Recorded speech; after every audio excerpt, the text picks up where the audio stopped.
Barotrauma, from its name, barotrauma, that the injury related to increased pressure. Before that, look here, the airways are made of cartilaginous walls, so it can withstand high pressure.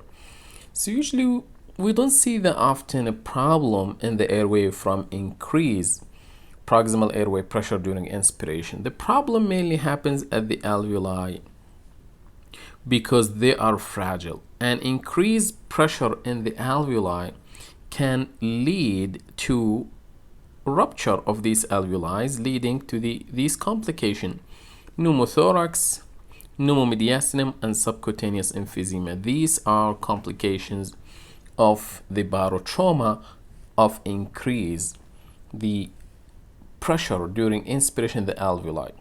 And as you remember, the maximum inspiratory pressure in the alveoli, or the maximum pressure in the alveoli during inspiration, we give it a different name called plateau pressure. So please go back to my video on plateau pressure. And if you remember, plateau pressure is equivalent to tidal volume divided by compliance.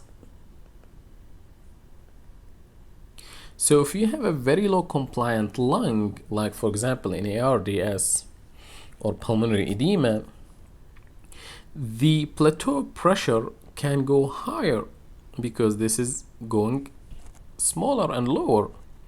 So increased plateau pressure means increased risk of barotrauma. So the best way to decrease the plateau pressure is by going down on tidal volume, simple math. So that's another reason why we like lower tidal volumes. And as you see, volutrauma goes hand in hand actually with barotrauma. And that's why in ARDS, because the compliance is very low, we recommend the low tidal volume and to keep the plateau pressure less than 30 centimeter H2O, and to prevent the barotrauma.